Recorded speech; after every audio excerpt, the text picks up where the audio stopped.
A few months back I worked with Ainsley from the Borough, and she helped me consider different strategies I could use to ensure that my GNT children were addressed throughout the lesson and their needs were addressed. So we talked about how we could implement different strategies in a scheme of work around Year 8 poetry, and through that I think the best thing I learned, the best activity I learned, which could be applied not only just through English but through other subjects, is this whole see, think, wonder strategy, where the children see something, they answer questions on it, they think about what they see, and then they compile together questions about what they see, and then discussions kind of develop from that. So.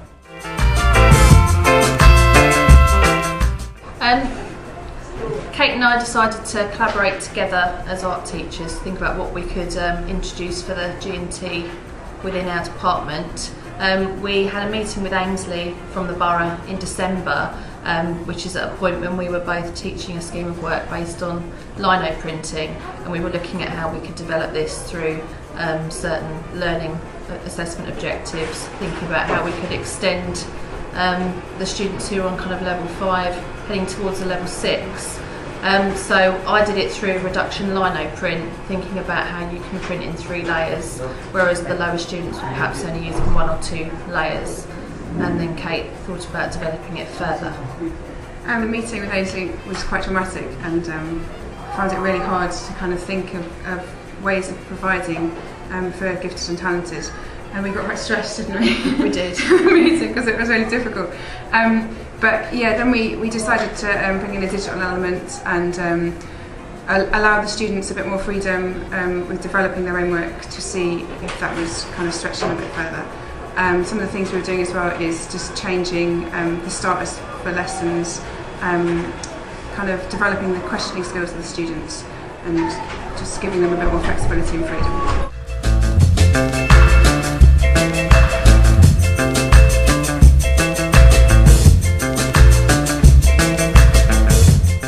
We decided after the meeting with Ainsley we were going to look at some rich mathematical tasks in a faculty meeting and identify some higher order questions linked to those tasks to assess learning at a higher level. And what we did was we took half of a faculty meeting and went in little groups and looked at individual tasks. And then we took them to the classroom. Some of us observed each other teaching them, but we've all fed back about how that went, and it's been a success because we've all been, this peer observation is obviously successful, but also the idea of thinking about your questioning techniques and thinking about assessing the gifted and talented students in the class and what their understanding is. So now hopefully what we're hoping to do now, as a result now, we're trying to build on that and go from just looking at each other teaching these tasks to build and maybe have other tasks in this idea of lesson study, which is a Japanese idea, where you have groups of people working on a lesson and making it perfect and watching each other teach it, and then once that's perfect you pick another hard to teach topic and you go to the next. I went to watch Sharon teach a lesson, 2 lessons on something to do with flowers. The kids loved it, and we asked them at the end if they enjoyed it, and they said they really enjoyed it because it was interesting. What we were looking at is the whole idea of Sharon's questioning and how she interacted with the students within this task. So looking at that, and it worked really well. The big one that everyone's doing at the moment is a task called spirals, which is quite interesting, and that seems to be that everyone's doing that lesson now. So it's sort of, if it's a good lesson, it sort of spreads around the faculty.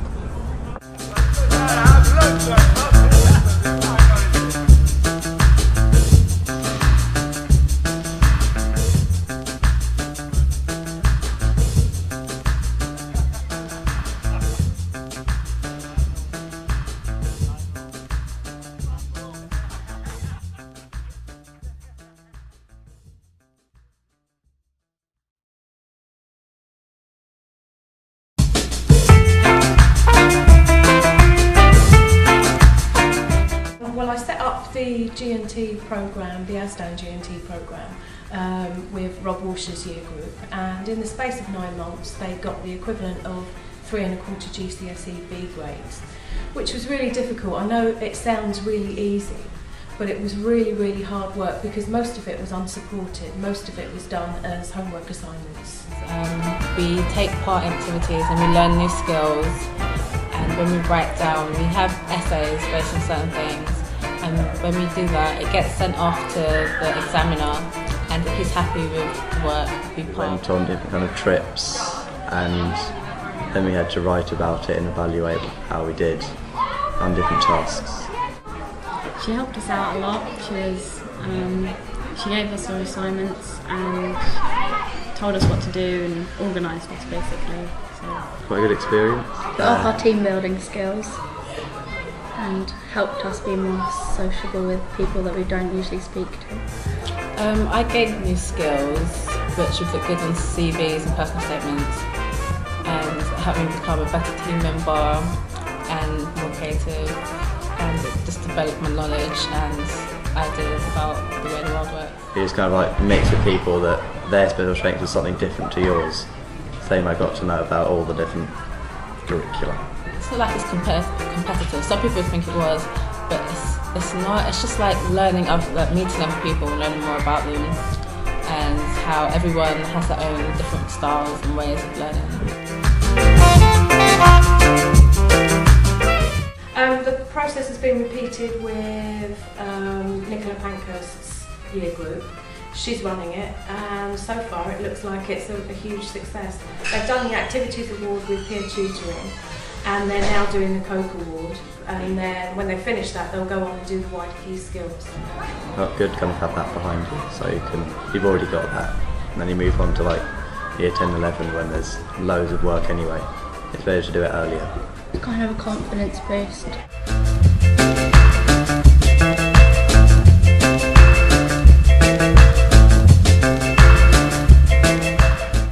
Good. It makes you feel proud that someone has sort of recognised that you put effort into what you do. Felt quite proud. Feel really proud. Made us want to do more. Yeah. Encourage us to do better. Sometimes teachers expect more of you, but at the same time, you know, you have your own expectations. So it just makes me feel kind of like that I've been trying, but it's worthwhile. It's not like a waste of time. No, it's more of a hypothetical thing than like a literal, like what it's actually helped. It's just nice to be a part of, and it's nice to kind of do stuff associated to it. It's comforting because someone's told you that you're good at it. And it makes you sort of want to do it more, really. It just helps you realise that when you want to stay around the top, you have to keep working and just to keep it boosts your confidence as well. Because if you know you can do it without even trying, it just shows that if you try harder, you can get further. I know, it's just nice knowing that someone's taken an interest in your interest of it and sort of has done their bit to try and help you. For me, I like, not a danger zone, but I like going out of the ordinary. Because I prefer like English and history, so if they had extracurricular activities like to do with what your special thing was, like say like trips to like journalism, like places like that to kind of further you in a specific field, then that would benefit from that. I don't know, I feel like after a while of going off on my own and doing my own thing, I think to myself, well actually I'd wish that Miss had said like even if it's just to me and anybody else that feels that they want that, like actually as well as doing that, could you please do that? Because then that will give me a chance to go off even more, and that's exactly what I want to do. I want to find a way how I can just go off and like just experience it from all different angles, not necessarily just from one.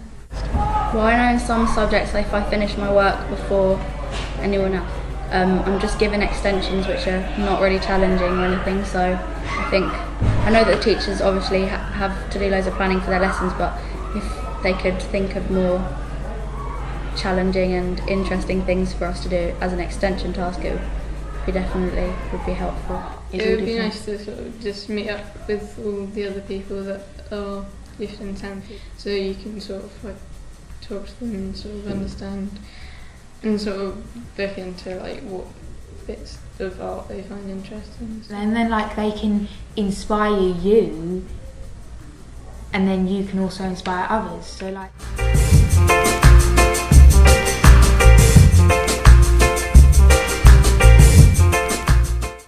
There's still the sense of achievement. Like, I just see it as I'm still just as worthy to be in the group as any other person that's in the group, because I still try hard and I still aspire to be somebody, whether that's somebody that's good at maths or good at English, or whether that's somebody that has a passion for art and wants to be in a creative business. It doesn't really make a difference which side you're coming from, for me. I suppose for me personally, I get pretty much the same sense of satisfaction out of it, just knowing that I'm now in it for art because I have such an interest. Just because we're not in the top 10% of everything and we're not like the perfect mathematician doesn't mean that actually our passion for an art is like completely worth nothing, because it is.